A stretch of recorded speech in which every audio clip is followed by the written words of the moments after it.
ஒரு வழியாக எல்லாமே டிக்கெட் எடுத்தாச்சுங்க. இப்போ டிக்கெட் எடுத்துகிட்டு இந்த பஸ்ஸில் தான் போகணும் அப்படின்ட்டாங்க. அதுக்கு வெயிட்டிங் லிஸ்ட் வந்துருச்சு. அதனால் வெயிட் பண்ணிட்டு இருந்தோம். இந்த பஸ்ஸில் தாங்க ஏறுறோம். மொதல் வீடியோ பார்க்காதவங்க பார்த்துட்டு அடுத்த வீடியோவுக்கு வந்துடுங்க. நான் மட்டும் இல்லை, எல்லாருமே சரி என்ஜாய்மெண்ட்டோட எல்லாம் பஸ்ஸில் கிளம்பிட்டோம். நான் ரொம்ப ஆர்வமாக இருந்தேன். என்னோட சேர்த்து இவங்க பயங்கர ஆர்வமாக பின்னாடி இருந்தவங்களாம் இருந்தாங்க. வண்டி கிளம்ப ஆரம்பிச்சிருச்சு. கிளம்ப ஆரம்பித்த உடனே பார்த்தீங்கன்னா பச்சை பசேர்னு காடுங்க. அந்த காட்டுக்குள்ளார வண்டி போக எந்த இடத்துல சிங்கம் வரும் அப்படின்ட்டு ரொம்பவே ஆர்வமாக நாங்கள் பார்த்துக்கிட்டே இருந்தோம். அப்போ போகும்போது பார்த்தீங்கன்னா ஒரு புள்ளிமான் தவி தவி ஓடிச்சு. எல்லாருமே செம்ம சந்தோஷமாயிட்டாங்க. அப்படியே வண்டி ஃபாஸ்ட்டாக போயிட்டே இருந்துச்சு. ஒரு பக்கம் பயங்க, எந்த இடத்துல எப்போ சிங்கம் வரும் அப்படின்ட்டு ஒரு பக்கம் பயமாக இருந்துச்சு. ஃபஸ்ட்டு சிங்கத்தை நேரடியாக பார்க்க போகிறோம் அப்படிங்கிற ஒரு சந்தோஷமாக இருந்துச்சு.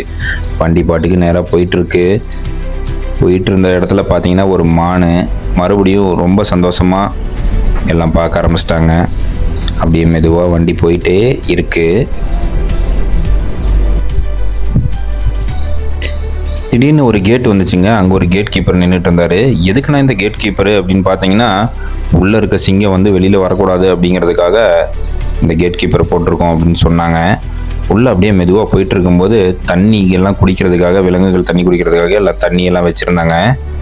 அப்படியே கொஞ்சம் மூவ் ஆகி போனோம் பார்த்தங்க. ஒரு குளத்துக்கு பக்கத்தில் எதிர்பார்க்காத விதமாக மான் கூட்டங்க. அதை பார்த்த உடனே எல்லாருமே சந்தோஷமாயிட்டாங்க. கூட்டமாக எல்லாம் மான் கூட்டமும் புள்ளி மான்களும் நார்மல் மானும் எல்லாமே சேர்ந்து ஒரு கூட்டமாக நின்றுட்டு இருந்துச்சுங்க.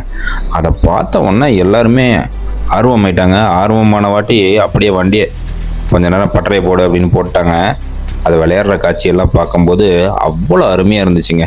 மறுபடியும் அதை பார்த்துட்டு அடுத்து நம்ம சிங்கத்தை தான் பார்க்க போகிறோம் அப்படின்ட்டு கிளம்பிட்டாங்க. என்னமோ அலிபாபாக்காக மாதிரிங்க ஃபஸ்ட்டு கேட்டு திறந்துச்சு. ஃபஸ்ட்டு கேட்டுக்குள்ளார வண்டி போகவும் எல்லாத்துக்குமே ஒரு பயம். அந்த பயத்தோடையே அப்படியே உட்காந்துருந்தோம். ஃபஸ்ட்டு கேட்டு திறந்தாச்சுங்க. வண்டி அப்படியே மெதுவாக உள்ளே போக ஆரம்பிச்சிச்சுங்க. உள்ளே போக ஆரம்பித்த உடனே எங்களுக்கு ஒரு பயம்.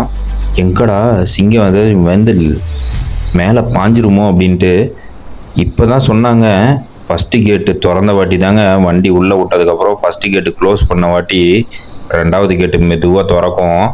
மெதுவாக திறந்த வாட்டி தான் நம்ம சிங்கத்தை பார்க்க உள்ளே போக முடியும் அப்படின்னு சொன்னாங்க. கேட்டு திறந்த வாட்டி வண்டி மெதுவாக பாஸ் ஆரம்பித்த வாட்டி சிங்கத்தை பார்த்தோமா இல்லையா அப்படிங்கிறத அடுத்த வீடியோவில் நம்ம பார்ப்போம்.